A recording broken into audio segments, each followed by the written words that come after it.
Everybody have your notes pulled up, 7475. We are solving trig equations today, guys. All right, you will be given your identities on your test. You're going to have to verify. You're going to have to simplify.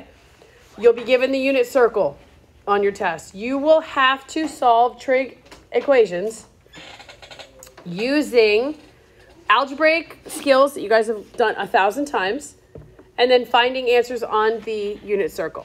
Okay, these are examples of some kinds of questions, some kinds of equations that you'll have to solve. And I'll show you exactly how to go through these. So let's look at number 1. All right, we always think algebraically, guys. So the first thing I would say to you to do is to highlight, isolate, just like we would if we would try to get x by itself. You're going to try and get the trig function by itself. If you look at this right here, it says sine of theta equals 1/2. Is the trig function by itself? Yes. So now you think to yourself, okay, what does sine mean? On my unit circle, what values are sine? Y. The y values. Anything on the unit circle, the y value is your sine value. So you go over to your unit circle and you say, okay, where are my y values positive 1/2? You guys tell me, where are they? Where is y? Here's y, positive 1/2 at pi over 6. Where else? So pi over 6 and 5 pi over 6. So your answer here would be theta equals pi over 6 and 5 pi over 6. So only thing that's new here is actually going to the unit circle and finding these things. What you guys have to commit to memory is that on the unit circle with an ordered pair, your sine is the y value. Your cosine is what value? X value, good. Your tangent is what? Y over x. And then what are the other functions called? If I say cosecant, secant, and cotangent, what are those called?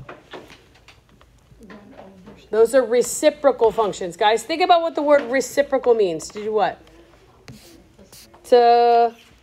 You flip, okay? So this is 1 over y. This is 1 over x. And this is x over y. So think about that. If you were on the unit circle, and I said to you right here, sine is 1/2, right? Well, you could also solve an equation and get secant. If I said, where are the secant values 2? What is secant? It's 1 over what? 1 over x. So you would go and you'd say, okay, well, where would I flip the x's and it becomes positive 2? Where would that be? 16. Pi over 3, right? Right here? We're always going to talk in radians. That's fine. So all you have to remember with the reciprocal functions, guys, is you flip. You're going to take an ordered pair and flip it, right? We're going to do a couple more. We're going to talk about different things on your unit circle. But this is super duper important. You guys have to know that stuff. No calculators on your test. You'll have all the identities. You'll have all the unit circle. You'll have everything you need, but no calculators. So let's go to that one. No calculators. You don't need one. Everything's an exact value, okay? You're going to isolate your trig function. Is my trig function completely by itself? Yes. So I'm looking on the unit circle where I take my y over my x values. I divide the y by the x, and I get 2. So let's look at this for a second. All right, you guys are going to do some writing over here. I want you to pay attention to something. For those of you who are not familiar with the unit circle, all right, I want you to look at the first quadrant. Everybody look in the first quadrant. We're going to find the tangents at every ordered pair in the first quadrant. And then we're going to talk about all the way around. Okay, so if I take the tangent, if I say, what is the tangent at 0? So tangent right here. I'm going to take my y value, put it over my x value, and what is my answer here? 0, okay? I'm going to come up here at pi over 2. Tangent's going to be the y value over the x value. What is it? Undefined, correct? Everybody agree with me? Okay. I'm going to go right here at pi over 4. My tangent here, I would take the square root of 2 over 2, and I would divide it by the square root of 2 over 2. What is the square root of 2 over 2 divided by the square root of 2 over 2? 1. What's anything divided by itself? 1. All right. So now I'm going to zoom in a little bit, and I'm going to say, okay, fine. Let's find the tangent here. I'm going to take square root of 3 over 2 divided by 1/2. So I have square root of 3 over 2 times what? 2 over 1. So what's my tangent here? Square root of 3, okay. So now I'm going to find it here at pi over 6. I'm going to take 1/2 and divide it by the square root of 3 over 2. So 1/2 times 2 over square root of 3 gives me 1 over square root of 3, which rationalizes to what? Square root of 3 over 3. All right, so now that we have that, I want you guys to look at this. There's 1, 2, 3, 4, 5. There are 5 possibilities for tangents on the unit circle. That's it.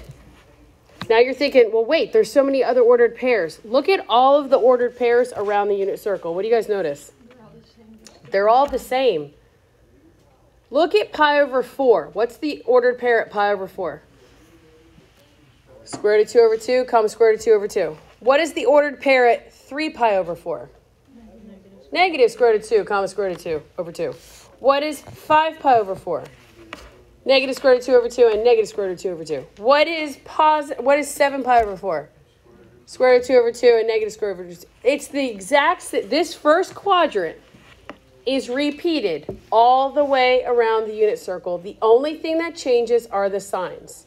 Notice, okay, at all the square root of 2 over 2's, what's your denominator of your fraction? Your denominator of your angle is 4.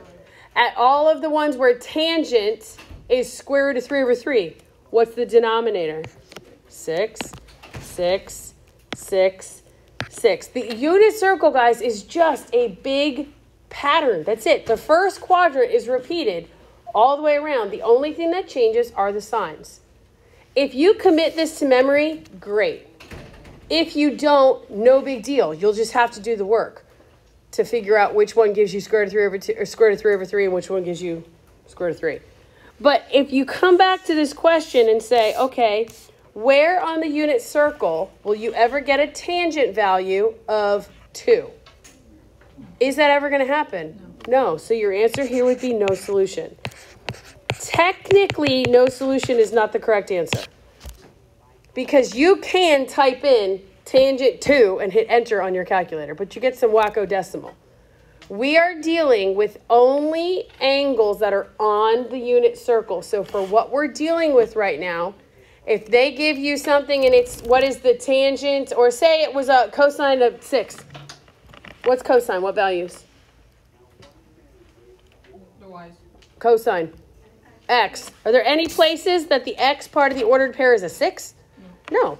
So if you can't find it on the unit circle, then your answer would be no solution for what we're looking at. So let's go through and solve these, all right? I have two problems here. Let's look at A.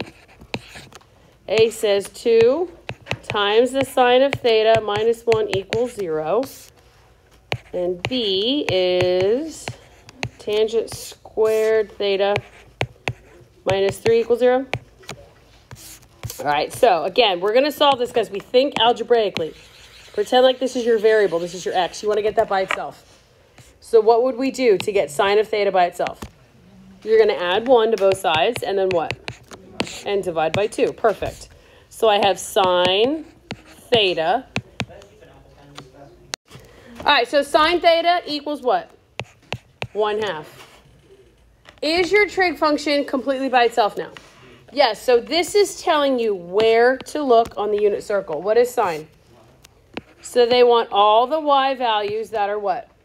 So go over to your unit circle and find all the places on the unit circle where your y is 1/2. You guys tell me. Y 1/2. And? Okay, so then your answer is pi over 6 and 5 pi over 6. That's it. So you're solving basic equations. Pretend that the trig function is a variable. Solve it like you usually would, and then find where in the unit circle they're talking about. So go here. Let's look at B. Here is my trig function. Tangent squared theta minus 3. So what do I do to both sides? Okay, add 3. Great. So you have tangent squared theta equals 3. Okay? I don't want tangent squared. I want just tangent. Take the square root. Perfect. When you guys take the square root, what goes in front of your answer? So is your trig function by itself? Yes. So you want all of the trig function, or you want all of the angles that when you put the y over the x, you get either positive or negative square root of 3. Now, if you don't memorize, that's okay. Which ordered pair in the first quadrant, when I put the y over the x, I get square root of 3? All right, let's try this one. If I take the y value here, square root of 3 over 2, and I divide it by 1/2, we keep, change, flip. So what happens here? Square root of 3. So every ordered pair that starts with 1/2, so your x is 1/2 and your y is root 3 over 2, that will give you the square root of 3. Now I want both the positive and the negative. So how many different answers am I going to have? 4. What are they? You guys tell me. Pi over 3. Okay, pi over 3. Where else? 2 pi over 3. 2 pi over 3. 4 pi over 3. And 5 pi over 3. What do you guys notice about those 4 answers? They all have the same what? Denominator. If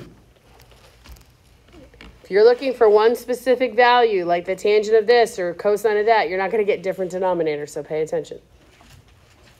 Pay attention to what you're doing there. Questions so far? Those of you who are paying attention are doing a great job. All right, scooting along.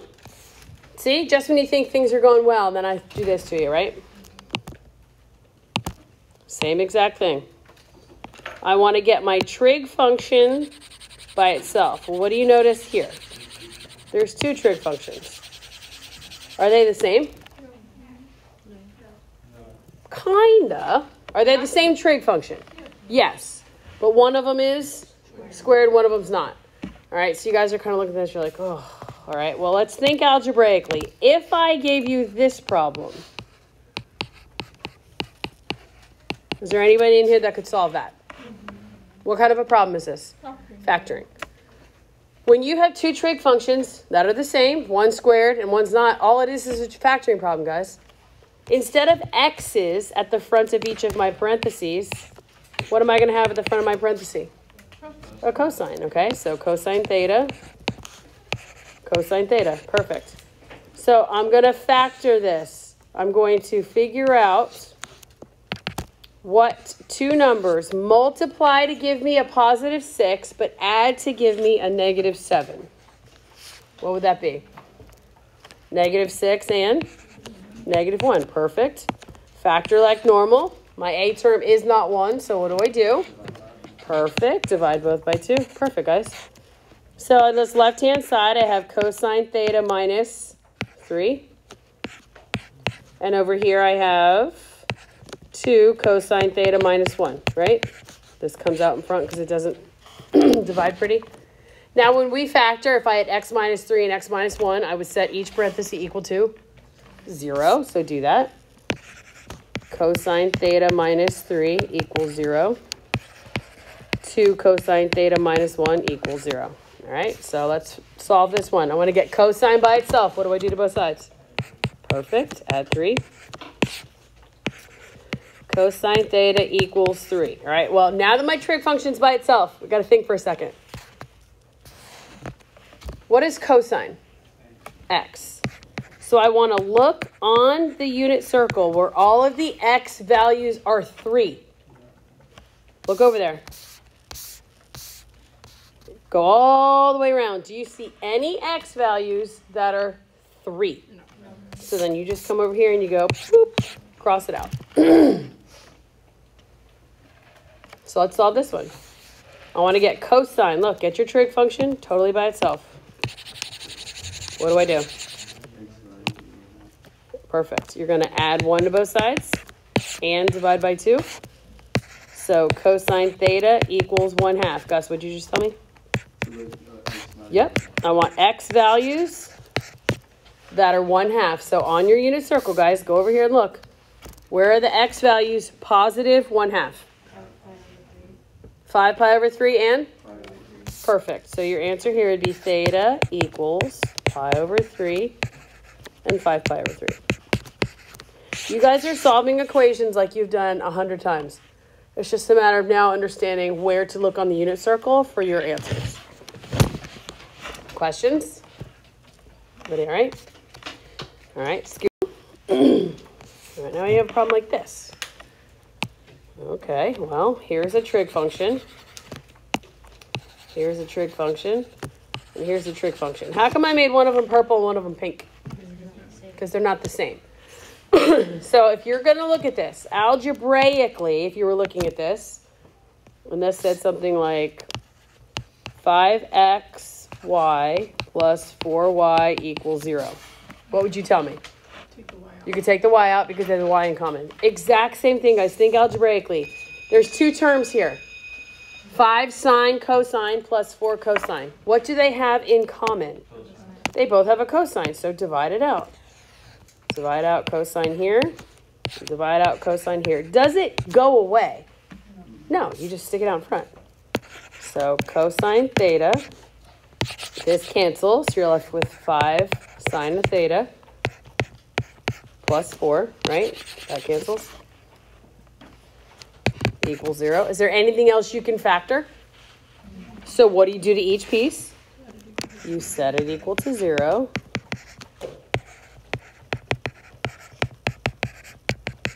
All right, what's cosine?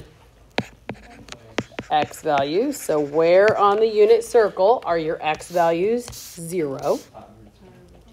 Pi over 2 and? Okay, so here, theta equals pi over 2 and 3 pi over 2. Perfect. Now come over here and solve. I want to get my sine, God bless, all by itself. So what do I do? Minus 4, perfect, and divide by 5. So I have sine theta equals negative 4/5. Okay, so what is sine? So y values. Where on my unit circle are the y values? Negative 4/5. Nowhere. So what do I do with that piece? Cross it off. This is your answer. There will be times when one of them is not on the unit circle. That's fine. There might be times when nothing's on the unit circle. Then it's no solution. There might be times when everything you're looking for is on the unit circle and you have 12 solutions. Can you do that? Sure. Just take your time solving, guys. You want to isolate your trig function. You want to get the trig function by itself and then solve it. You solve just like you would if it was just a plain old x. And then once you figure out what the trig functions you're looking for, when you find the trig function you're looking for, you equate it to whatever variable you're looking for. Does that make sense? Okay, we'll do a couple more. You got it, guys? Yeah. Okay. All right, look at this next one. You guys like, seriously? Every single one of these, you guys can, you know how to do, I promise. What does this kind of look like? It kind of looks like a Pythagorean identity. Okay, it kind of looks like a factoring problem, right? Because you have one trig function squared and one that's not. But what do you notice about them? They're different. But if you do have something squared and something not, it is a factoring problem. Move everything to one side. So if I took this 2 cosine squared and I moved it over here, would you guys agree with me? I have negative 2 cosine squared theta plus sine theta plus 1 equals 0. This is a factoring problem. There's one extra step. If that said cosine squared and cosine, you guys would factor it like normal, but it doesn't.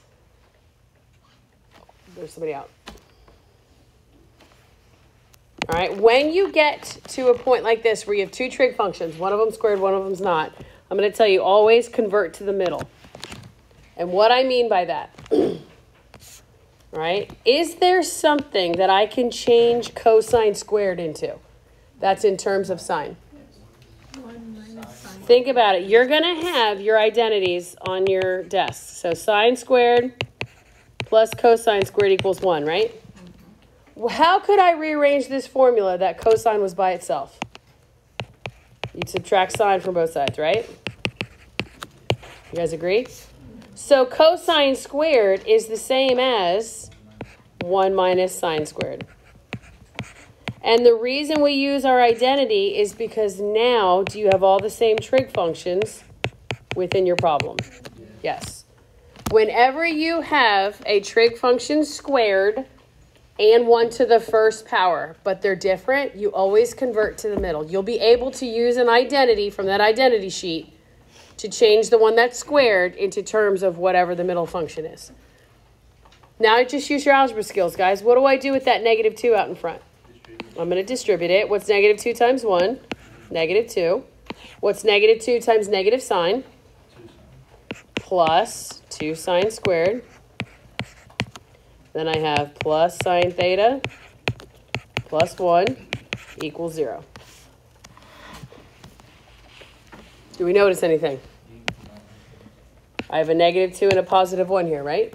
Okay, so you have 2 sine squared theta plus sine minus 1 equals 0. This is just a factoring problem. If that said 2x squared plus x minus 1, you guys would say, oh, okay, cool. What goes in the front of each parenthesis here? Sine. Now I say a times c. Go ahead, Mishak. So now what do I do? What are the factors of negative 2 that'll multiply to give me negative 2, but add to give me 1? Okay, so plus 2 minus 1. You guys agree? All right, what do I do with this 2 hanging out in front here? I have to divide both of these by 2. Perfect. So I'm left with sine theta plus 1, because 2 divided by 2 is 1, times, this doesn't divide pretty, so this becomes 2 sine theta minus 1 equals 0. I have 2 parentheses that I have factored as much as I can. What do I do with them now that they are set equal to 0? I solve it. So I'm going to say, okay, on the left-hand side here, I have sine theta plus 1 equals 0. And over here, 2 sine theta minus 1 equals 0.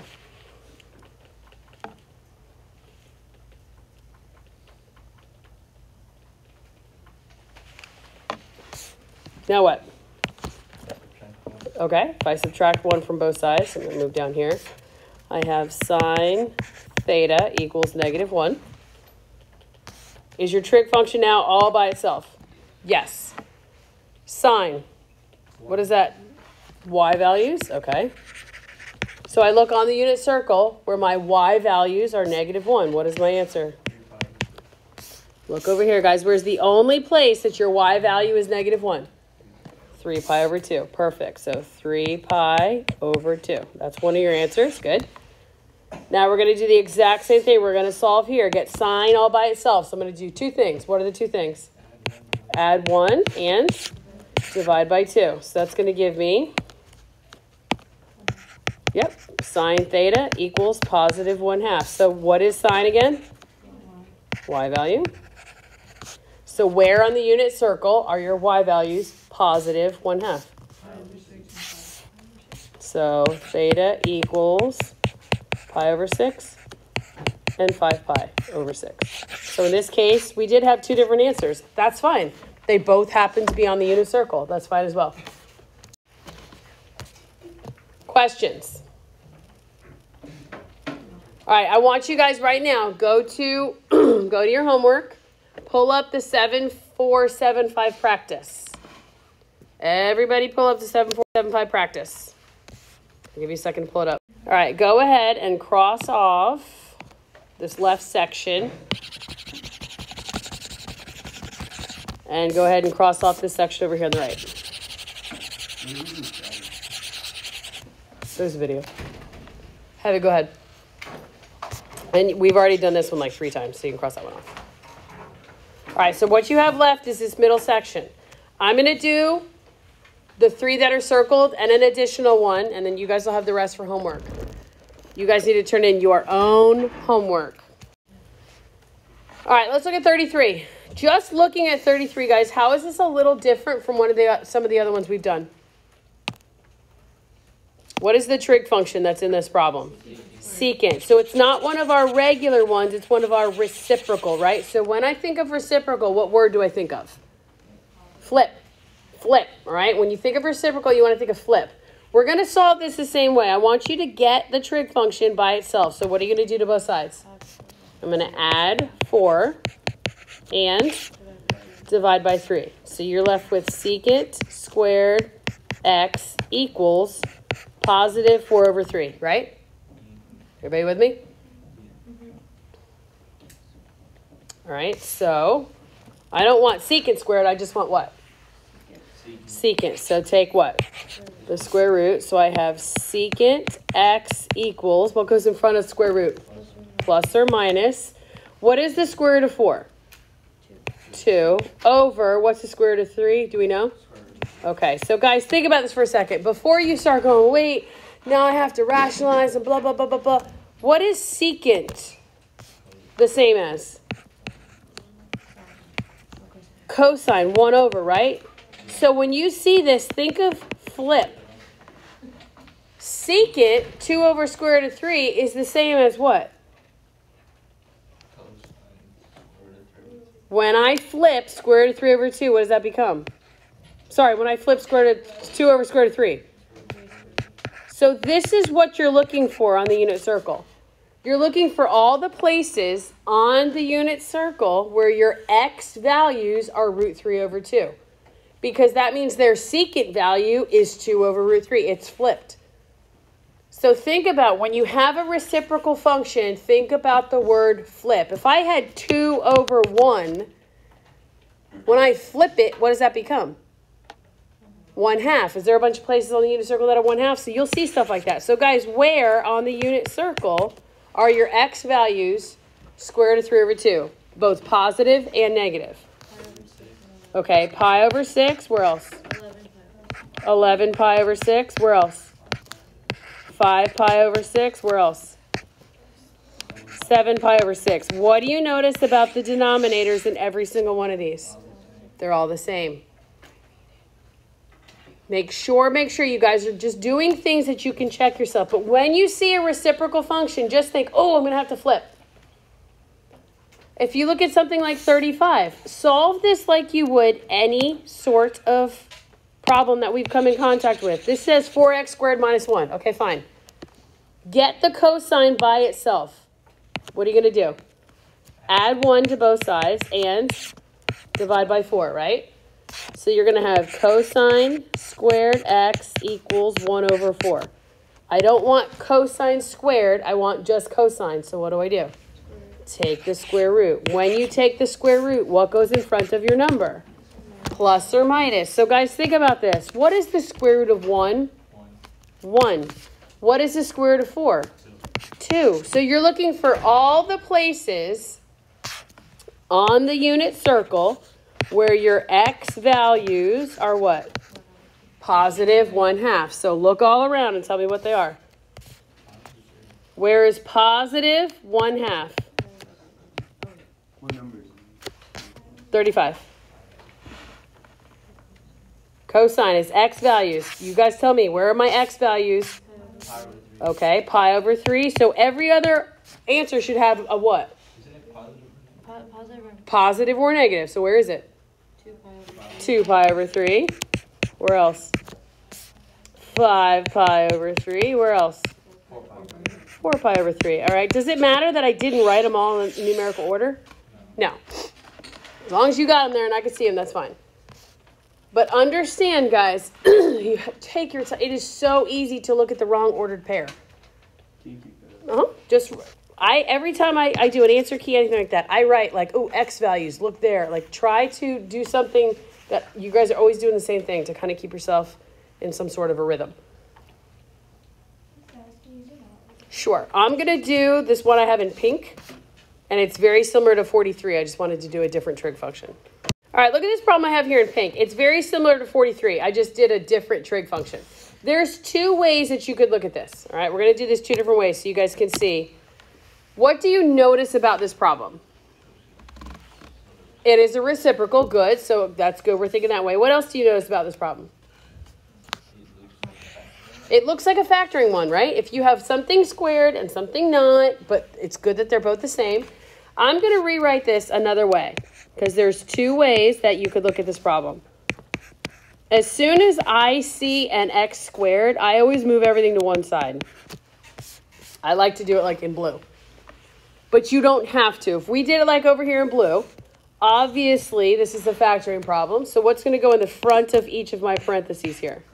Cosecant. Good. So just write CSC and CSC. Factors of -2 that multiply to give me -2, but add to give me 1. What is it? I need a -2 when I multiply and a -1 when I add. So -2 plus 1. Okay, so my A term is 1, so just leave it. So now what do I do? I'm going to set each one of these equal to what? To 0. So this says cosecant x equals +2. This says cosecant x equals -1. Does everybody agree? Now some of you are going to go, oh, there's nothing on the order on the unit circle. That's 2, so it's no solution. Guys, what is cosecant? It's a reciprocal. When I see reciprocal, what do I think of? Flip. Good. Flip. What does cosecant go with? Sine. So what I want you to do here is say, if I flip this, what does it become? 1/2. If I flip this, what does it become? It's still -1. That's fine. So you're looking here for y values that are 1/2 and y that is -1.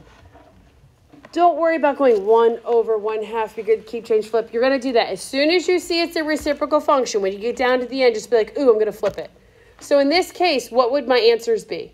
Where are your y values? +1/2. Pi over 6. Where else? And 5 pi over 6. Okay.